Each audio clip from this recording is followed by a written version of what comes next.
Abra comigo em 1 Samuel capítulo 17, o verso 47. Amém? 1 Samuel 17, 47. Aleluia. Diz a palavra do Senhor o seguinte. 1 Samuel 17, 47. Toda esta multidão saberá que o Senhor salva, não com espada, nem com lança, porque do Senhor é a guerra, e Ele entregará todos vocês nas nossas mãos. Amém? 1 Samuel 17, 47. Vou ler de novo. Toda esta multidão saberá que o Senhor salva, não com espada nem com lança, porque do Senhor é a guerra, e Ele entregará todos vocês nas nossas mãos. Aleluia. Repita após mim: do Senhor é a guerra. Eu aconselho que você sublinhe isso na sua Bíblia. Glória a Deus. Repita mais uma vez: porque do Senhor é a guerra. Agora, mantenha a sua Bíblia aberta no capítulo 7 de Juízes. Apenas mantenha aberta. Juízes, capítulo 7. Porque esse é o texto que nós vamos trabalhar expositivamente nesta noite. Aleluia. Amém? O tema da mensagem de hoje é as guerras do Senhor, do jeito do Senhor. Vou repetir: as guerras do Senhor, do jeito do Senhor. Amém. Vamos dizer juntos? Diga após mim: as guerras do Senhor, As guerras do Senhor, do jeito do Senhor. do jeito do Senhor. Irmãos, desde as suas origens, o povo de Deus é combatido no ambiente hostil deste mundo. Isso devido a princípios e valores que este povo, o povo de Deus, carrega e vive, que não são deste mundo. Diga comigo: o povo de Deus carrega e vive valores que não são deste mundo. Por isso, este mundo os odeia e os combate. Povo de Deus que não é odiado por este mundo, alguma coisa está errada. Povo de Deus que não for resistido, combatido por este mundo, alguma coisa estará errada.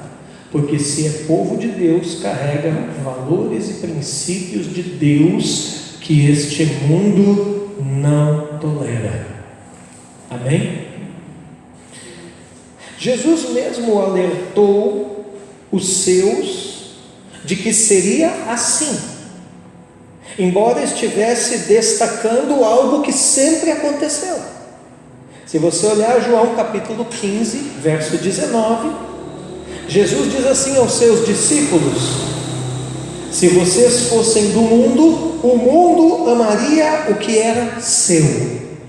Mas vocês não são do mundo, pelo contrário, eu dele os escolhi, e por isso o mundo odeia vocês. Aleluia. Da mesma forma, nessa mesma linha, Paulo vai alertar Timóteo dessa realidade. Que realidade? Essa realidade de que o mundo combaterá contra nós. 2 Timóteo, capítulo 3, verso 12. Paulo diz: na verdade, todos os que querem viver piedosamente em Cristo Jesus serão perseguidos. Então, irmãos, isso nos leva a uma conclusão inevitável. Que conclusão é esta? A vida no Senhor, o pertencimento ao povo de Deus, sempre esteve, está e estará relacionado com um nível de conflito. Sempre esteve, está e estará relacionado a um ambiente de batalha. Amém? Amém. Diga comigo, ambiente de batalha. Ambiente de batalha. E a partir dessa realidade, o Senhor abre o nosso entendimento e nos direciona para o foco correto nessa batalha. Qual é o foco correto nas batalhas do Senhor? É você perceber que não se trata das pessoas em si, mas dos espíritos que atuam por trás delas. Diga após mim, não se trata das pessoas em si, mas dos espíritos que atuam por trás. Amém? Preste atenção. Efésios capítulo 6, verso 12. Paulo vai dizer: porque a nossa luta não é contra o sangue e a carne. O que significa isso? Contra seres humanos, mas contra os principados e as potestades, contra os dominadores deste mundo tenebroso, contra as forças espirituais do mal nas regiões celestiais. Amém, irmãos? Amém. Diga comigo, esse é o foco. Esse é o foco. Aleluia. Então nós estamos falando de uma batalha real, contínua, espiritual, universal, porque se dá em todos os lugares, e atemporal, ou seja, acontece independente de tempo. Aconteceu no passado, acontece no presente, acontecerá no futuro, todo o tempo todo. Amém? Diga após mim, a batalha espiritual é real, contínua, espiritual, em todos os lugares, em todo o tempo e o tempo todo. Quantos me entendem? Amém? Eu estou indo bem devagar para os irmãos absorverem. Então, quando nós chegamos a essas conclusões, nós vamos perceber que Davi, Gideão, do qual nós vamos falar daqui a pouco, e outros valentes de Deus nas Escrituras, e até mesmo na trajetória da história da igreja, embora o tempo nessa noite não me permita entrar na história da igreja, mas nós vamos ver que todos estes perceberam isso e se moveram a partir desse princípio. Que princípio? A guerra não é nossa, mas do Senhor. Essa guerra real, contínua, espiritual, em todo tempo, em todo lugar, o tempo todo, é do Senhor.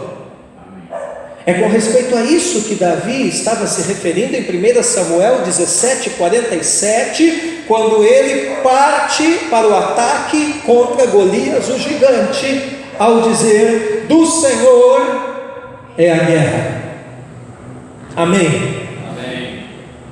Então nós lutamos por Ele, pelo Senhor, com Ele, com o Senhor, e nele, no Senhor.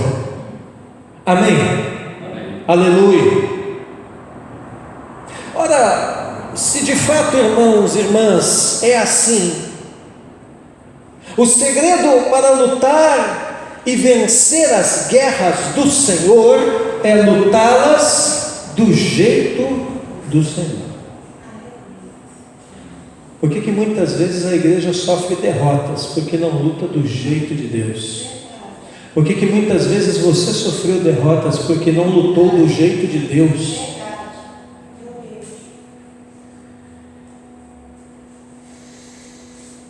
Do Senhor é a guerra. Então o segredo para lutar essa guerra e vencê-la, irmã Sueli, é lutá-la do jeito do Senhor. Afinal de contas, Ele é o Senhor dos exércitos, Ele é o Senhor da guerra. Então, irmão Irácles, a gente começa a perceber que não é uma questão de apenas lutar. Diga comigo, lutar todo mundo luta. Mais alto, lutar todo mundo luta. Mas é uma questão, irmã Roselane, de como lutar. Como lutar. E tu precisas entender, tu que viestes aqui nesta noite ouvir Deus falar contigo, que o jeito do Senhor não é o teu, que o jeito do Senhor não é o meu, que o jeito do Senhor, irmã Milene, não é o nosso. Por quê? Porque o Senhor pensa e atua de uma forma muito, muito, muito diferente da nossa. É o que Isaías no capítulo 55, verso 8 vai dizer. Você conhece bem essa passagem? Porque os meus pensamentos não são os pensamentos de vocês, e os caminhos de vocês não são os meus caminhos, diz o Senhor.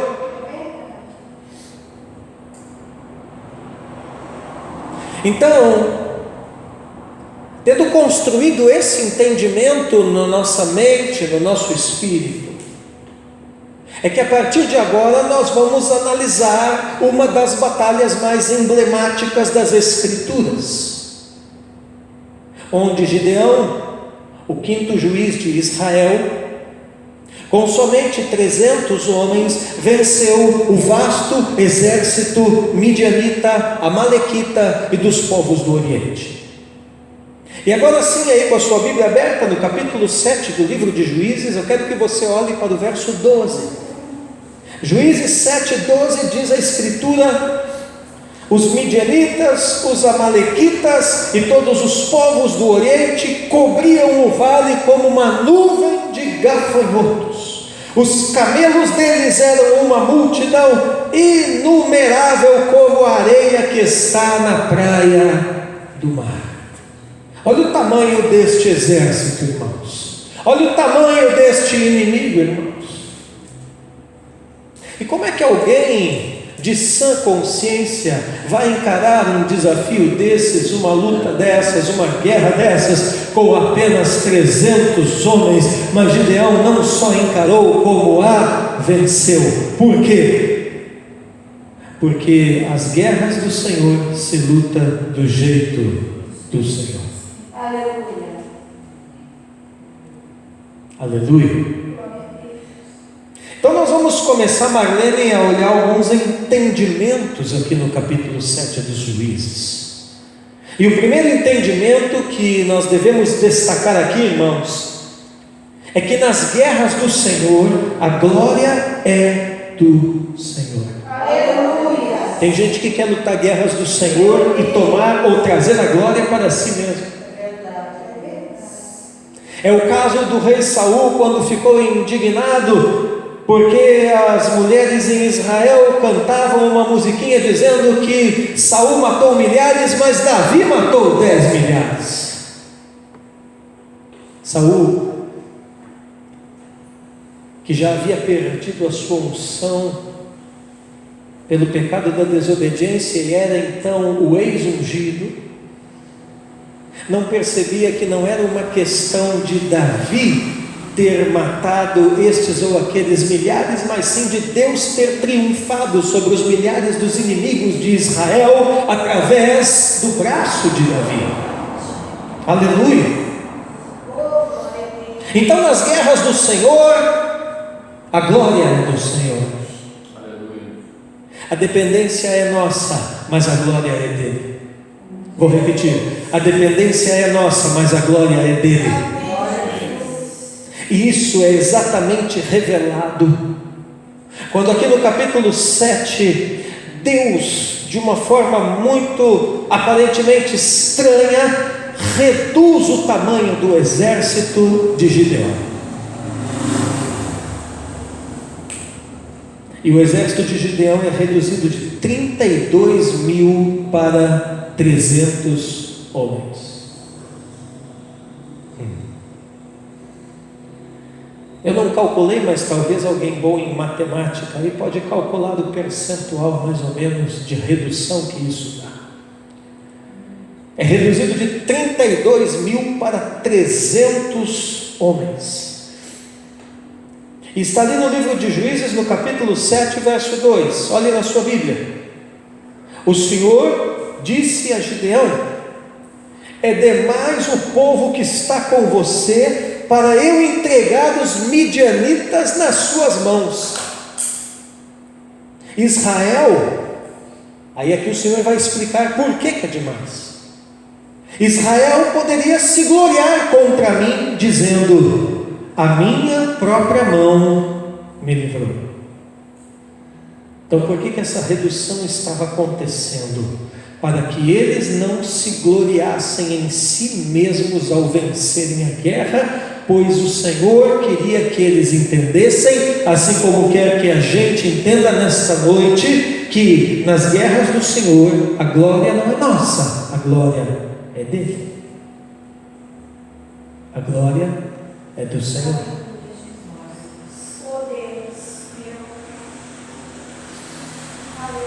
Segundo entendimento que nós vamos destacar aqui, ainda nesse mesmo versículo, Juízes 7, verso 2, é que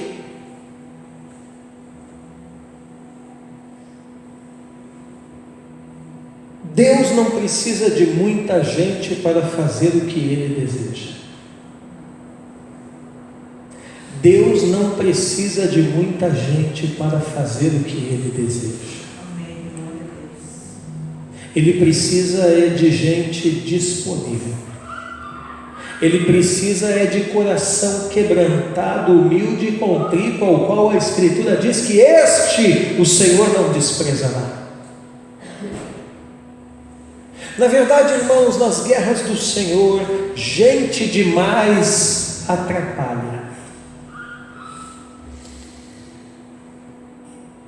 Salmo 33, verso 16, a Bíblia diz,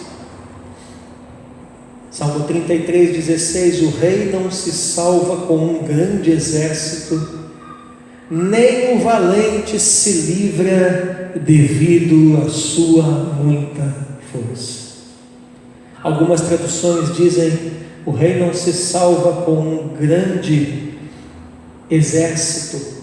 Aliás, algumas traduções falam com relação à grande quantidade de gente, está mais explícito aqui. Eu estou usando nesse versículo a tradução da Peshitta. O rei não se salva com um grande exército, nem o valente se livra devido à sua muita força. Então diga comigo, Deus não precisa de muita gente. Deus não precisa de muita gente para fazer o que Ele deseja. Amém? Amém. Talvez você pergunta: que relevância tenho eu para o propósito de Deus em Paranaguá? Bom, Gideão era o menor da sua família, a sua família era a menor da sua tribo. Talvez você pergunta: que relevância tem esta igreja para o processo de Deus em Paranaguá, no sul do Brasil? Bom, Davi era o menor da sua família, tão pequeno que foi esquecido de ser chamado quando Samuel, o profeta, visitou sua casa.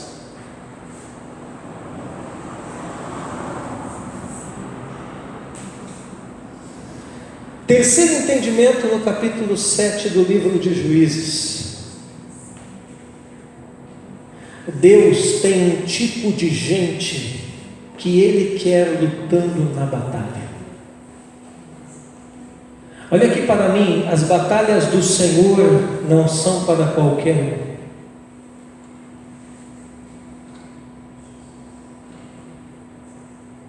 Perceba aqui em Juízes capítulo 7, verso 3, olhe para a sua Bíblia, Juízes 7, verso 3: portanto, anuncia ao povo o seguinte: quem estiver assustado e com medo, saia da região montanhosa de Gileade e volte para casa.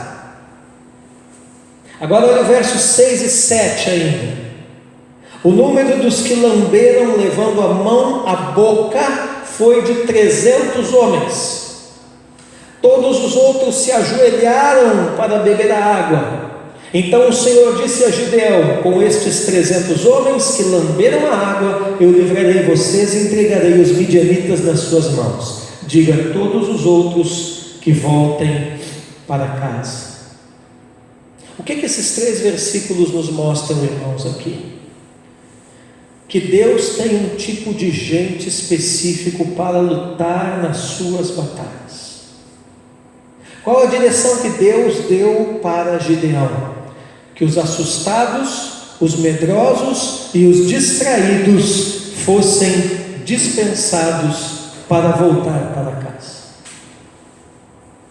Diga comigo: Deus não quer no campo de batalha nenhum assustado, medroso ou distraído. O assustado e o medroso está no verso 13 aqui do capítulo 7, né? Quem estiver assustado e com medo, Deus diz, volte para casa.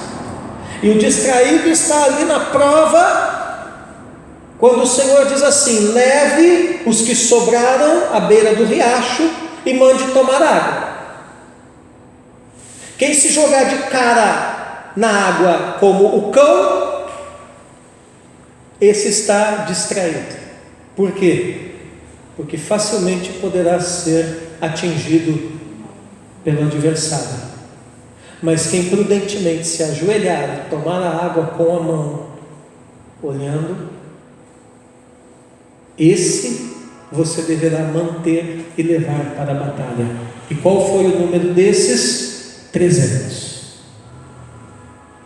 E por que Deus não quer, lutando as suas batalhas, ninguém assustado, medroso ou distraído? Porque o assustado, ele se antecipa demais. O assustado num campo de batalha é um perigo. Por quê? Porque quando todo o exército está aguardando a ordem de ataque, qualquer estrondo, qualquer barulho, qualquer coisa pode levá-lo a se precipitar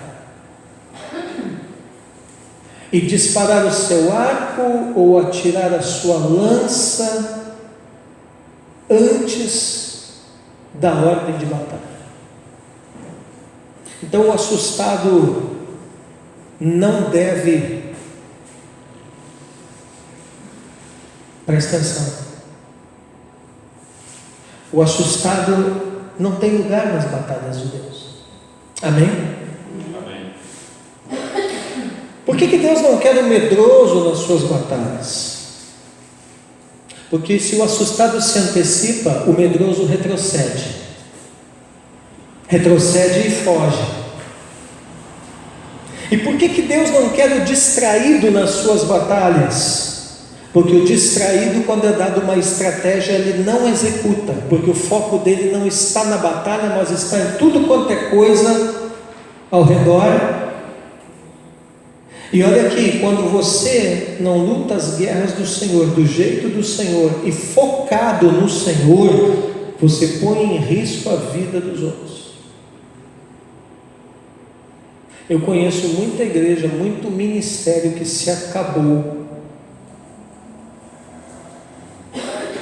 Por quê? Porque tinha pecado? Por quê? Não. Por causa daquilo que eu luto há muitos anos na vida dos irmãos aqui: distração espiritual. Então nós precisamos estar, irmãos, focados sempre. Amém? Porque o mundo espiritual não para. Quantas vezes eu intercedi por pessoas no meio da madrugada, que se eu não estivesse focado, aquela pessoa teria morrido.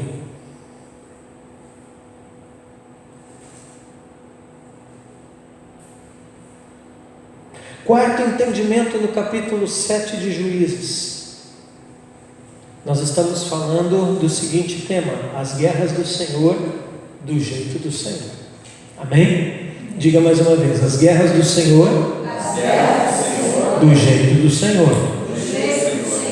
Quarto entendimento: se a guerra é do Senhor, então é Ele quem convoca e também Ele quem dispensa os homens.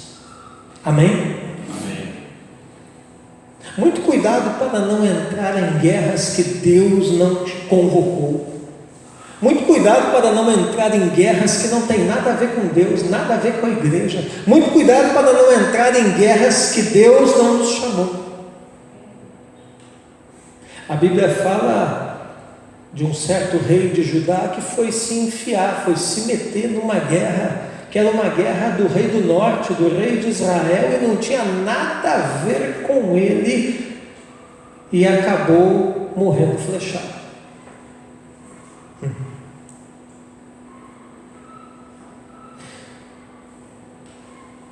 Olha, irmãos, eu não sei vocês, mas eu ando pensando muito antes de entrar em certas guerras.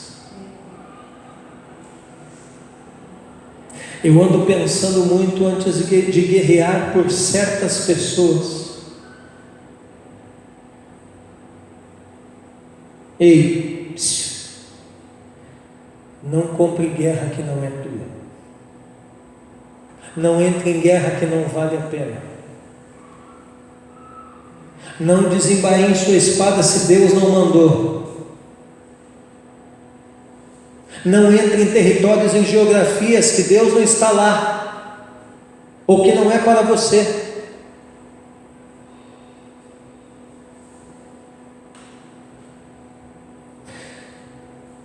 Se a guerra é do Senhor, é Ele quem convoca.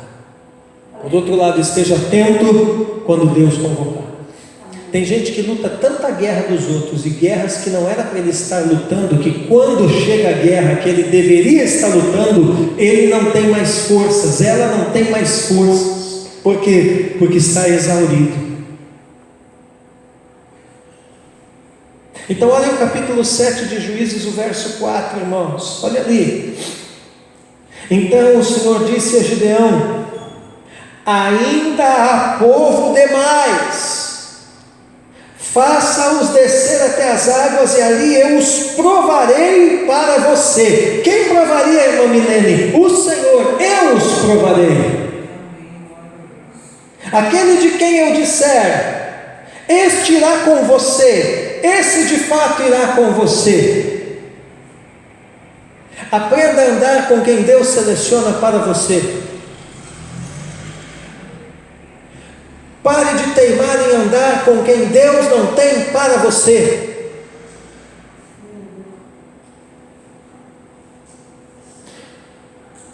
Porém, todo aquele de quem eu disser, este não irá com você, esse não irá.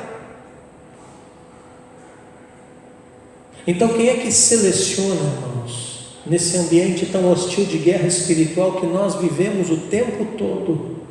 E todo o tempo, quem é que seleciona? É o Senhor. É o Senhor.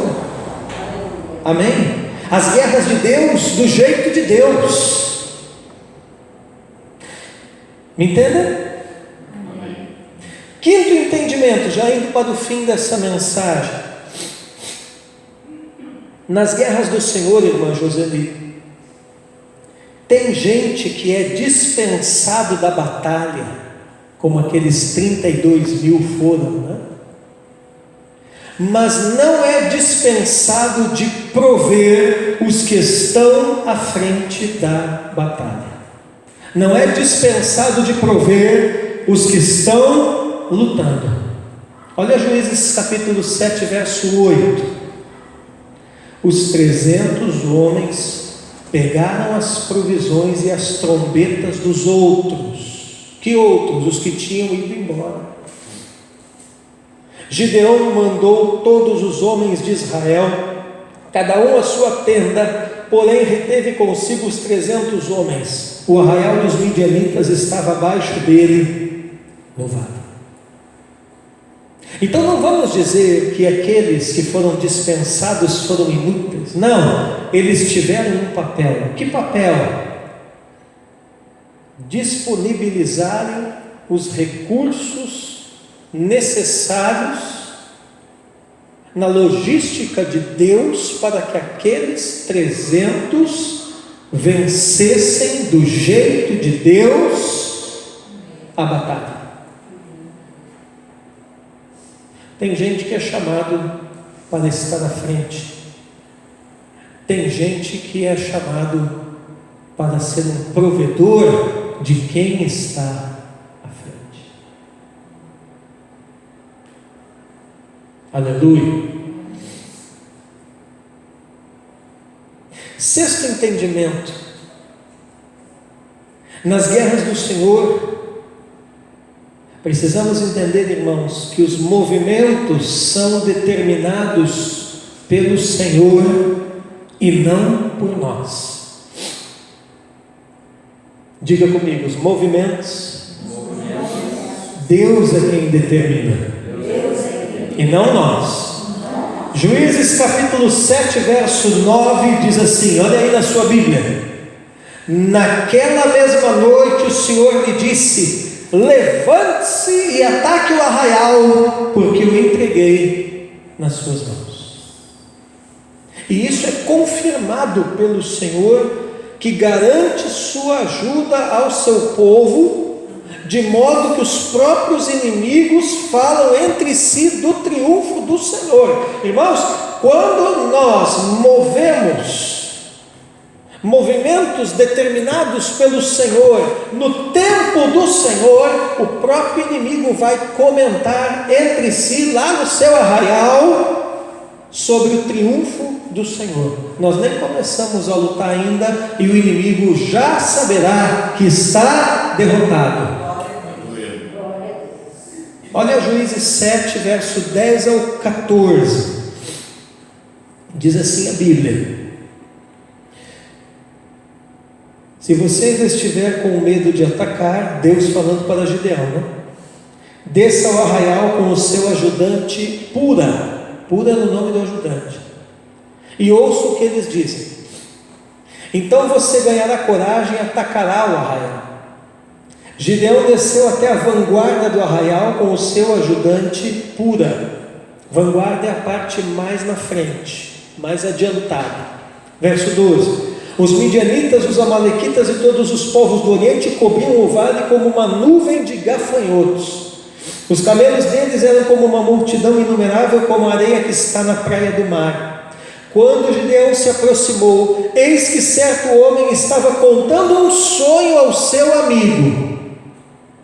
Então, os dois sentinelas da parte mais avançada do arraial, do acampamento adversário, conversando, e Gideão e o seu ajudante escondidos ouvindo a conversa. E olha o que esse cidadão disse. Ele dizia: tive um sonho, eis que um pão de cevada vinha rolando dentro do arraial dos midianitas. Bateu contra a tenda de maneira que esta caiu, se virou de cima para baixo e ficou estendida no chão. Verso 14, o amigo dá a interpretação. O amigo respondeu: isso não é outra coisa a não ser a espada de Gideão, filho de Joás, homem israelita. Deus entregou nas mãos dele os midianitas e todo este arraial. Então, quando nós entendemos que nas guerras do Senhor, os momentos e movimentos, é Ele quem determina, atacando quando Ele manda atacar, recuando quando Ele mandar recuar, ou simplesmente ficando parados quando Ele assim o ordena, ou talvez nem mesmo indo para o campo de batalha, se não houver direção para isso, o Senhor garantirá a sua ajuda, de maneira que entre o inimigo se falará do triunfo do Senhor. Amém. Glória a Deus. O inimigo nem terá sido atacado ainda e já estará derrotado. Glória a Deus.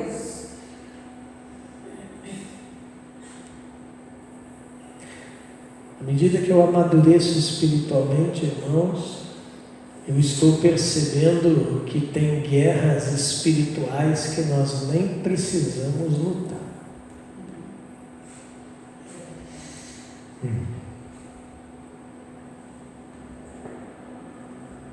Porque outras sim, né? E muito. Por quê? Porque do Senhor é guerra. Amém? Tem gente que não tem uma maturidade e um equilíbrio espiritual.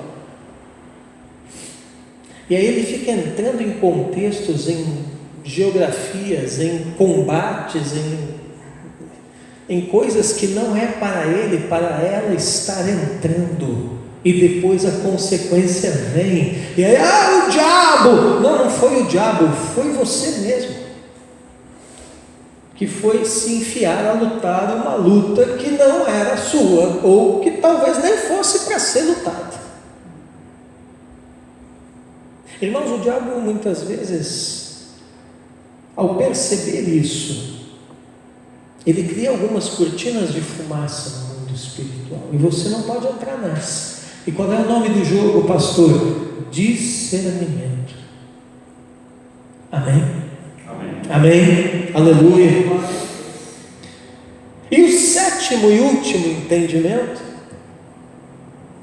é que nas guerras do Senhor, olha isso, adoração promove, Sheila, ação sobrenatural.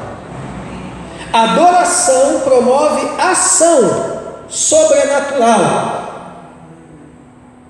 Toda adoração tem que promover um movimento no mundo espiritual, uma ação sobrenatural.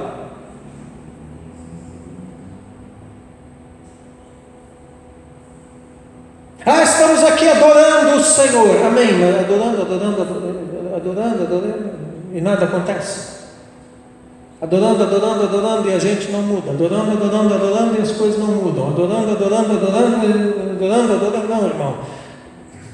Às vezes até a gente pensa que está adorando, mas muitas vezes nós não entendemos de fato o que é adoração e acabamos confundindo as coisas. E de repente estamos fazendo alguma outra coisa que não tem nada a ver com adoração, achando que estamos adorando. Mas essa mensagem não é sobre adoração. Adoração eu ministrarei numa outra oportunidade. O que eu quero que você entenda aqui é o seguinte, que toda adoração promove uma ação.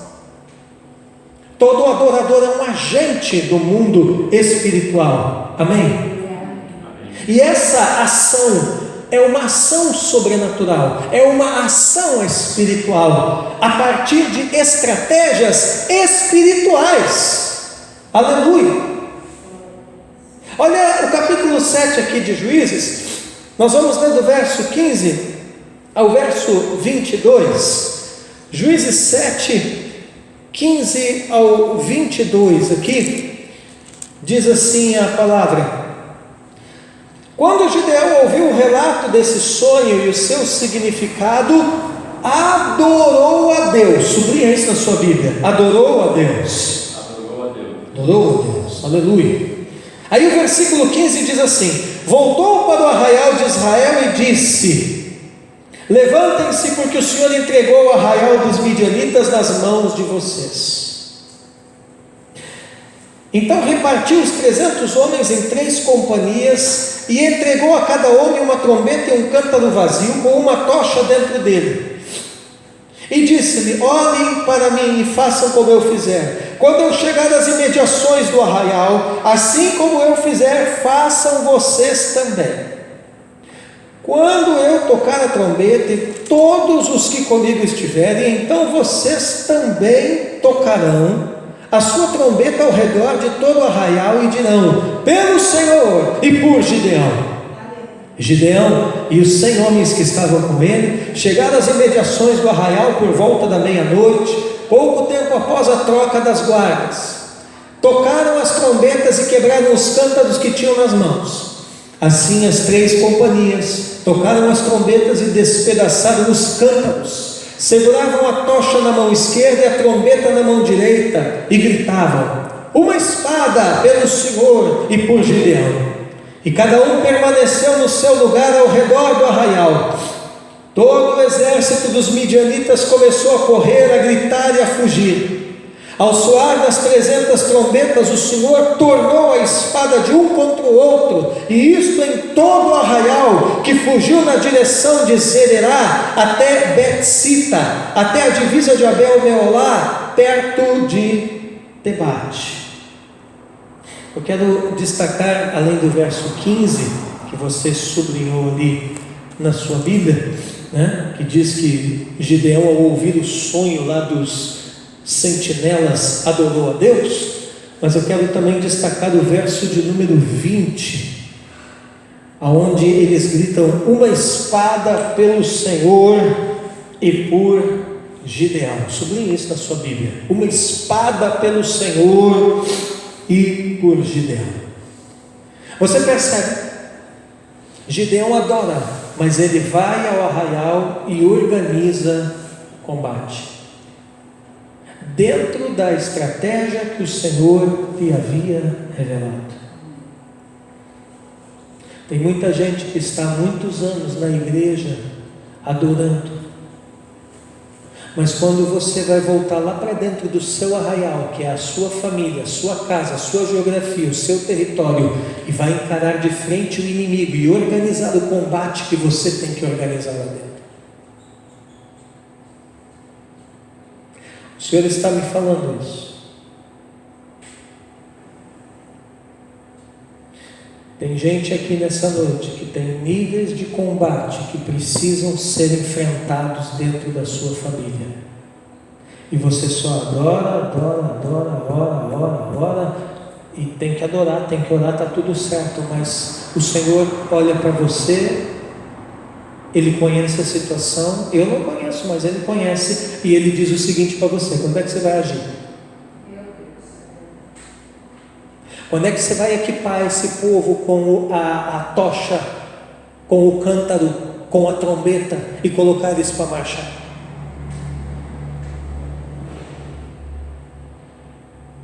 E é interessante, irmãos, que apesar do grito de guerra mencionar espada, né? Você vê aqui o poder que um grito de guerra tem no mundo do espírito, né? Espada pelo Senhor e por Gideão, esse era o grito de guerra. Mas você percebeu que nenhuma espada foi usada? Por quê? Porque os 300 eles só tinham tochas, trombetas e cântaros, irmão Cristiane, na sua mão. Diga comigo: tochas, trombetas e cântaros. Meu irmão, isso não é um utensílio convencional de guerra, isso não é uma arma de guerra. Quando você luta as guerras de Deus do jeito de Deus, não importa se o que você tem na sua mão é arma ou não, Ele transforma isso em arma de guerra. O que tem na tua mão, Moisés? Eu tenho uma vara. Meu irmão, com aquela vara. Oh, Jesus. Meu Deus. Meu Deus.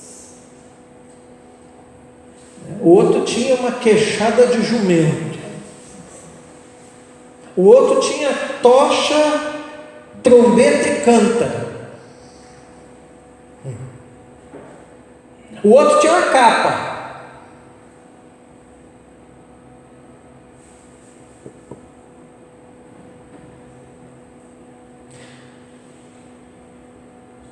O que você tem na sua mão, quando você se dispor a lutar as guerras do Senhor do jeito dele, se transformará na mais poderosa arma de guerra. Mas enquanto você ficar só adorando e não sair do lugar, vai continuar sendo a mesma coisa na sua mão.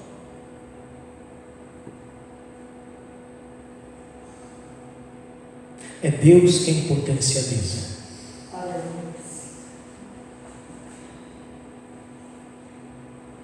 Está na hora dessa igreja pegar o que Deus colocou na nossa mão e transformar isso em arma de guerra. Porque assim como tem gente aqui, talvez todo mundo, que tem uma batalha que precisa ser encarada e vencida lá dentro da sua casa, e talvez você ainda não entrou nesse nível. Como igreja, nós temos uma batalha que tem que ser encarada e vencida com relação a essa cidade de Paranaguá. Eu quero dizer para os irmãos, essa igreja tem uma responsabilidade com esta cidade. E nós precisamos corresponder à expectativa de Deus com relação a isso. Como é que a gente começa isso? Colocando em ordem a nossa casa.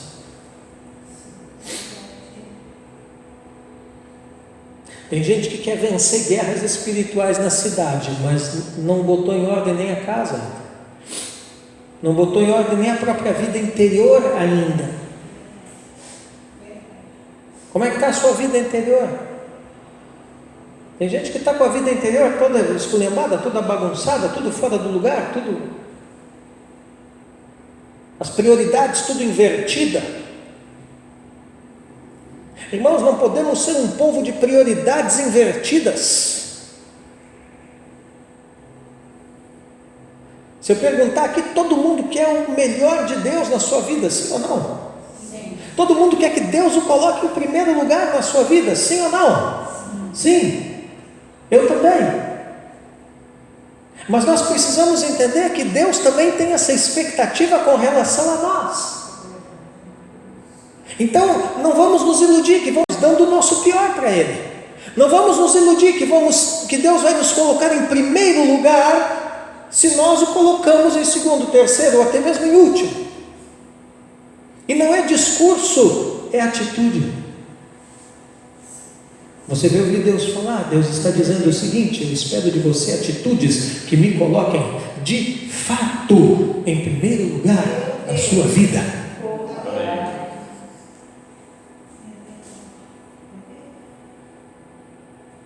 Isso não está nem aqui no esboço, mas o Espírito está falando aqui.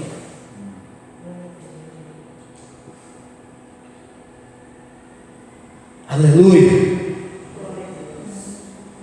Guerras do Senhor são lutadas do jeito do Senhor. Eu sei que isso é uma compreensão profunda, irmãos.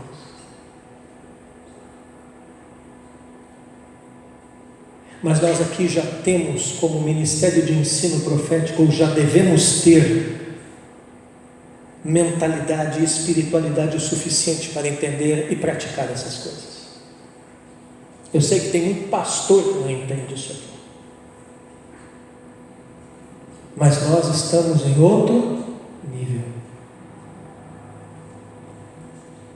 Então, quando guerras do Senhor são lutadas do jeito do Senhor, o inimigo, por maior que seja, por mais poderoso que seja, ele será desbaratado, ele será perseguido, ele será destruído, e não só ele, mas os seus líderes. Amém. Juízes 7, 22 ao 25, diz assim: ao soar das 300 trombetas, o Senhor tornou a espada de um contra o outro, e isto em todo o arraial que fugiu na direção de Zererá até Bet-sita, até a divisa de Abel-meolá, perto de Tabate. Então os homens de Israel, de Naftali, de Asser e de todo o Manassés foram convocados e perseguiram os midianitas. Você percebe que aqui os que tinham sido dispensados entraram também depois, posteriormente, na batalha? Por quê? Porque com a vitória de Gideão se encorajaram. Então aquele que outrora era medroso, aquele que outrora era ansioso, aquele que outrora era inadequado para aquele tipo de combate, tornou-se aproveitável para o Senhor nessa Ora, nessa situação, nessa circunstância, aonde precisava de muito mais gente para desbaratar e perseguir o adversário. Aleluia! Tem gente que não está lutando conosco hoje, mas quem sabe um dia no futuro virá a lutar. Tem gente que não é apto agora, mas quem sabe numa outra circunstância, numa outra ocasião, apto ele se tornará. Aleluia! Então também não devemos julgar e nem pensar alto demais acerca de nós. Gideão enviou mensageiros a todas as montanhas de Efraim, dizendo: desçam para atacar os midianitas e impedir que eles passem pelas águas do Jordão até Bet-Bará. Assim todos os homens de Efraim foram convocados e eles cortaram a passagem dos midianitas pelas águas do Jordão até Bet-Bará e prenderam 2 príncipes dos midianitas, Oreb e Zeebe. Mataram Oreb no rochedo de Oreb e mataram Zeebe no lagar de Zeebe. Você percebe que os reis aqui do inimigo foram mortos. Perseguiram os midianitas e trouxeram a cabeça de Oreb e a cabeça de Zeebe a Gideão do outro lado do Jordão. Quando as guerras do Senhor são lutadas do jeito do Senhor, o inimigo, por maior que seja, por mais poderoso que seja, será desbaratado, será perseguido, será destruído, bem como os seus líderes. E foi isso que Gideão experimentou naquele tempo, naquela oportunidade, alcançando grande vitória para Israel, grande livramento para o povo de Deus e grande glória para o nome do Senhor. Aleluia! Irmãos, nosso Deus é o Senhor dos exércitos e as suas guerras são espirituais. Nosso Deus é o Senhor dos exércitos e as suas guerras precisam ser lutadas por nós, sim, mas do jeito dele. Aleluia. Amém?